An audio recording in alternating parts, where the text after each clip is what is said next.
Muy buenos días, sean bienvenidos. Hoy vamos a hablar de la hiponatremia, hipo bajo natrium sodio, o sea, de la disminución del sodio en plasma. La hiponatremia es el trastorno de electrolitos más frecuente en pacientes hospitalizados. Todos los que tenemos práctica hospitalaria hemos visto hiponatremia con mucha más frecuencia que todas las demás alteraciones electrolíticas, seguida de la hipopotasemia, que también es un problema. A veces pues se diagnostica poco. ¿Por qué? No causa muchos síntomas, no se busca. Si no le medimos el electrolito a un paciente hospitalizado, pues no nos damos cuenta que tiene el sodio un poco bajo. Y el médico, en todo paciente que esté ingresado por varios días, debe medir electrolitos en sangre. No solo sodio, plasma también. Si es un anciano, con más razón. Y si tiene tratamiento con diurético, aún más. Y si es un anciano con diurético, bueno, pues ya imagínense ustedes. Hay que medir electrolitos con frecuencia, con cierta frecuencia, sobre todo cuando el paciente ya vaya 4 o 5 días ingresado, hay que medirse. Aunque se haya hecho al inicio, hay que volverlo a hacer. Se define la hiponatremia como la disminución del sodio en plasma por debajo de 135 milimol por litro. O sea, para hablar de hiponatremia, el sodio en plasma debe estar por debajo de 135 milimol por litro.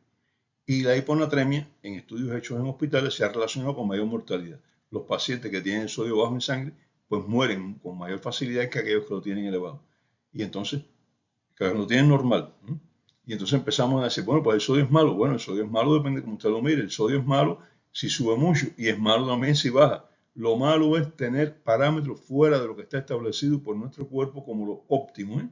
Lo malo es irnos por fuera de los valores normales de cualquier sustancia, no solo del sodio, no solo del potasio, no solo de todo, de cualquier sustancia. La glicemia, o sea, el azúcar en sangre elevado es mala, pero el azúcar en sangre baja es mala y mata más que el azúcar en sangre elevada. La hiponatremia puede ser de tres tipos. Puede ser hipertónica, puede ser isotónica o puede ser hipotónica. Y ustedes me preguntarán, ¿cómo es que la disminución del principal elemento de osmolaridad en el plasma puede cursar con hipertonía? ¿Cómo es eso?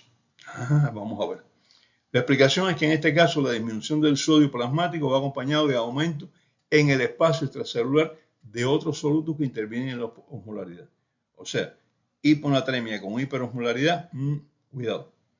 Hay solutos ahí que no están siendo medidos. Y entonces estos ejemplos clásicos son el aumento de la glicemia en pacientes diabéticos descompensados y los pacientes ingresados que están recibiendo tratamiento con manitol o glicerol. Son las dos grandes causas.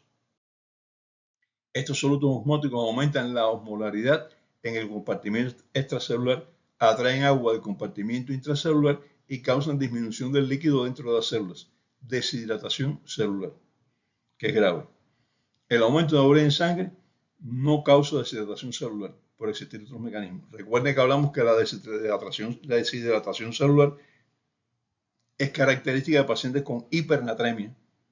Y entonces en pacientes con hiponatremia solo aparece cuando hay hiperglicemia muy elevada o cuando hay utilización excesiva de algunos diuréticos osmoles, sobre todo el manitol, que es el que más se utiliza actualmente. La hiponatremia isotónica, esa es la hipotónica, digo la hipertónica, disculpen, la hipertónica. La hiponatremia isotónica es un hallazgo de laboratorio que generalmente refleja otras alteraciones que no modifican la osmolaridad plasmática. Hacemos un examen de sodio en sangre, el electrolito nos dice el sodio está bajo. Hey, vamos a ver cómo está la osmolaridad. Hey, la osmolaridad está normal. ¿Qué pasa aquí?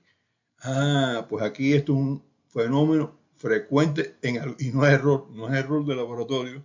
El error es que la muestra esa está, digamos, marcada por otra situación. ¿Cuál es la otra situación? Que hay un aumento de grasas o de proteínas en la sangre. Y este aumento de grasas o proteínas hace que, a pesar de que el sodio baje, la osmolaridad plasmática se mantiene normal. Pacientes que tienen enfermedades que aumentan las proteínas en plasma, ejemplo, mieloma múltiple, o tienen aumento de los triglicéridos, sobre todo, esas personas pueden cursar con hiponatremia isoosmótica, o sea, osmolaridad normal, pero eso está bajo. Pero como nosotros no medimos generalmente, ni medimos las proteínas en sangre, ni medimos las grasas en sangre en un paciente que está ingresado por otra cosa que no tiene relación con estos fenómenos, pues no se las medimos. Entonces encontramos el sodio bajo y nos sorprendemos. ¿Qué pasa aquí? La osmolaridad normal, sodio bajo. Busquen entonces cómo están los lípidos en sangre, busquen la cantidad de proteínas que existen en sangre. Estas sustancias alteran los resultados del laboratorio, no es error, es una alteración de los resultados del laboratorio, pero no alteran realmente la cantidad total de sodio y ante la disminución del valor del sodio sin modificación de la osmolaridad deben considerarse estas dos posibilidades: hiperlipidemia o hiperproteinemia, y enfermedades que cursen con ellas dos. Se ve con frecuencia en la hipertrigliceridemia, muy frecuente, se ve en mieloma múltiple, enfermedad maligna de las células plasmáticas que producen globulina, y esto aumenta esta proteína en sangre, y se ven también en otras causas. Estas son las dos más frecuentes. Se le llama a la hiponatremia con isosmolaridad pseudo-hiponatremia, porque realmente no está bajo el sodio. Lo que aparentemente está bajo por la presencia de aumento de triglicéridos o aumento de proteínas. La hiponatremia hipotónica. La presencia de hiponatremia hipotónica refleja siempre una enfermedad importante. Eso no es una cosa sencilla, es una enfermedad importante. La hiponatremia hipotónica se clasifica de acuerdo en cómo se encuentra el volumen del espacio intravascular. Tenemos hiponatremia, tenemos hipotonía, pero ¿cómo está el espacio intravascular? El primer grupo es la hiponatremia con hipervolemia, como en la insuficiencia cardíaca y la cirrosis hepática. En estos casos, disminuye el volumen sistólico efectivo. Con estimulación de la liberación de la hormona antidiurética retiene agua para compensar la disminución del volumen y el sodio, como es lógico, se diluye. La causa principal no está en el sodio, está en un fallo circulatorio producido por enfermedades como la insuficiencia cardíaca y la cirrosis hepática. La insuficiencia cardíaca sistémica, la cirrosis hepática, recuerden que hablamos ya de los compartimientos vasculares, bueno, pues tiene relación con algunos compartimientos vasculares de los que ya hablamos. La disminución del volumen efectivo, volumen intravascular efectivo, hace que se filtre menos plasma a los glomérulos, y estos glomérulos también, o sea, esta menos filtración de plasma a los glomérulos, unido a la acción de la hormona antidiurética, contribuye a la mayor retención de agua.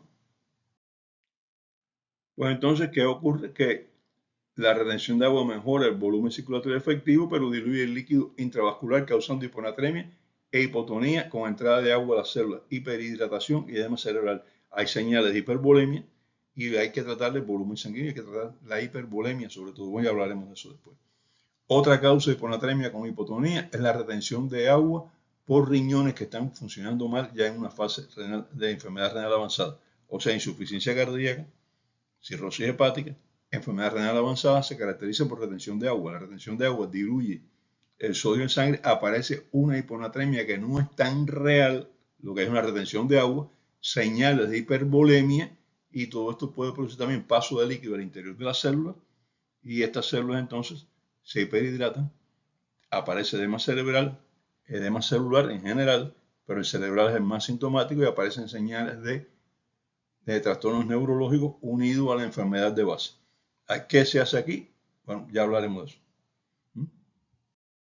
El segundo grupo es la hiponatremia con hipovolemia, la que aparece cuando se pierde más sodio que agua. Por ejemplo, en pacientes con diarrea o en pacientes que reciben tratamiento con diurético. También puede aparecer en personas que sudan excesivamente si reponen solo el agua, y aparece también en grandes quemados. Bien, pacientes que tienen diarrea, pacientes que reciben tratamiento con diurético, pacientes que sudan excesivamente y solo reponen agua, y en grandes quemados. Son las causas más frecuentes. Hay que tener en cuenta cómo se encuentra el potasio en los líquidos que se pierden, porque también puede acompañarse de trastornos de potasio. Las diarreas y el uso de diuréticos causan también pérdida importante de potasio. No solamente hiponatremia, hay hipopotasemia, y a veces la hipopotasemia es más grave y causa más complicaciones. El potasio es el principal responsable de la osmolaridad intracelular, de la conducción neurológica y de la contracción muscular. Así que imagínense los problemas que pueden aparecer en un paciente con hipopotasemia. En los casos en que se pierde sodio y también se pierde potasio, la osmolaridad plasmática puede disminuir mucho más de lo que refleja la cantidad de sodio en plasma. Hacemos el cálculo y nos damos una osmolaridad plasmática, pero no, está más baja, porque recuerden que en el cálculo no tenemos en cuenta el potasio. Y si el potasio está bajo, está muy bajo, pues entonces puede influenciar en esto de una forma que nosotros no observamos. El potasio es sobre todo el principal mantenedor de la osmolaridad intracelular. Otra situación que nosotros tenemos es que el paciente puede tener el potasio no tan bajo, aparentemente, y realmente está mucho más bajo dentro de la célula. En plasma no está tan bajo, pero en la célula más bajo. La hiponatremia se diagnostica la mayoría de las veces por casualidad. Paciente que está ingresado o que lo vemos en una consulta por cualquier causa, le hacemos un ionograma, una medición de electrolitos y encontramos, mira, pues el paciente tiene una hiponatremia, vamos a ver cuál es la causa. No lo sospechábamos, no había síntomas. Y recuerden algo muy importante, nosotros podemos medir la situación del medio extracelular. Para eso existen una serie de exámenes de laboratorio. Pero lo que no tenemos cómo medir es la situación del medio intracelular. Eso tenemos que razonarle. Tenemos que calcular, imaginarnos cómo puede estar teniendo en cuenta el sodio y el potasio fuera de la célula, cómo está la osmolaridad fuera de la célula, pues cómo debe estar la osmolaridad dentro de la célula, cuál es la situación dentro de la célula. Esa nosotros tenemos que razonarla. Los síntomas de hiponatremia dependen de varios factores. Entre estos factores, ¿cuáles están? La duración de la hiponatremia, la gravedad de la hiponatremia y la velocidad con que se produce. O sea, cuánto tiempo hace que el paciente está en hiponatremia, cuán rápidamente se ha instalado esta hiponatremia y cuál es la intensidad de esta hiponatremia. Si se desarrolla rápidamente en horas o días, los síntomas se relacionan principalmente con el paso de agua al interior de la célula, por la ley de isosmolaridad. Bajó el sodio muy rápidamente, entonces, ¿qué pasa? Hay una diferencia de osmolaridad entre el interior y exterior de la célula, entonces el líquido entra a la célula. ¿Cuáles son los síntomas entonces? Hiperhidratación celular, sobre todo en el cerebro, edema cerebral y manifestaciones clínicas que se relacionan con el edema. Dolor de cabeza, letargo, convulsiones y pérdida de conciencia, y la persona puede morir si la intensidad es muy grande, ¿no?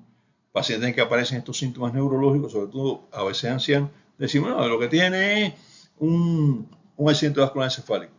Y usted le hizo dosificación de electrolitos en sangre, en plasma, y usted vio cómo está el sodio, y vio cómo está el potasio, y vio la osmolaridad. Eso se presta a confusión con frecuencia, lo hemos visto, no es una cosa rara, lo hemos visto. Todo paciente con signos de edema cerebral, sobre todo si son ligeros, y que la causa no esté muy clara, debe sospecharse hiponatremia. Paciente con síntomas de edema cerebral después de un trauma de cráneo, haga dosificación de electrolitos, eso no está de más. A lo mejor se cayó y se golpeó la cabeza porque tenía trastornos hidroelectrolíticos. Usted no lo sabe. A lo mejor el edema cerebral estaba antes del golpe. Usted no lo sabe. En las mujeres en edad reproductiva, las hiponatremias, aún leves, pueden causar síntomas neurológicos graves. Eso se debe a los trastornos, o sea, la combinación de hormonal y los electrolitos. En pacientes en los que la hiponatremia se instala lentamente, se van adaptando. Se van adaptando osmóticamente y una hiponatremia a veces severa, menor de 120 milimol por litro, el paciente está casi asintomático, el paciente tiene un poquito de dolor de cabeza, un poquito de confusión a veces, y cuando le miden el sodio en plasma, menos de 120. Eso pasa sobre todo en ancianos. Y la familia dice, el anciano está confuso, no sabe dónde dejar las cosas. Este paciente, pues lo que está entonces es que está iniciando una demencia. Y la demencia a lo mejor es el sodio bajo. ¿Usted sabe si es el sodio bajo? ¿Lo dosificó? ¿Hizo el análisis? Por eso es necesario buscar sistemáticamente la presencia de hiponatremia en pacientes hospitalizados, en ancianos ambulatorios y si es un anciano hospitalizado con mayor razón. Hiponatremia hipertónica es la presencia de solutos, estamos haciendo un resumito ahora, presencia de solutos osmóticos aumentados, glucosa urea u otros osmoles como es el manitol o el glicerol.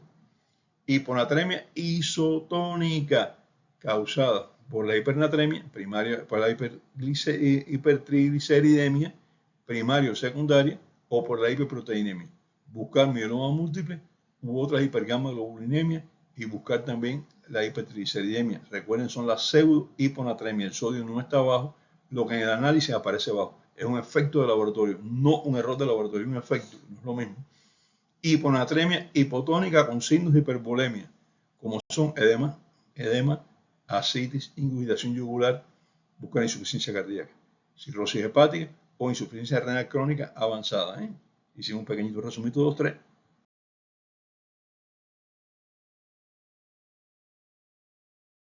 Y pasamos a la hiponatremia hipotónica con signos de hipovolemia, como es la hipotensión ortostática. La persona acostada está bien, se para y empiezan los mareos. Tiene que acostarse, la presión le baja cuando se pone en pie o cuando se sienta. Se ve muchos pacientes con diarreas abundantes con o sin vómito en el uso excesivo, a veces de diurético, en la sudoración excesiva y en los grandes quemados. Y es fácil de diagnosticar, el paciente está acostado más o menos, la presión está normal, tal vez no más baja, se sienta, empiezan los mareos, no puede mantenerse sentado, la presión cae. Bueno, mis amigos, diagnóstico y tratamiento lo dejamos para el próximo programa. Hasta entonces, nos vemos. Chao.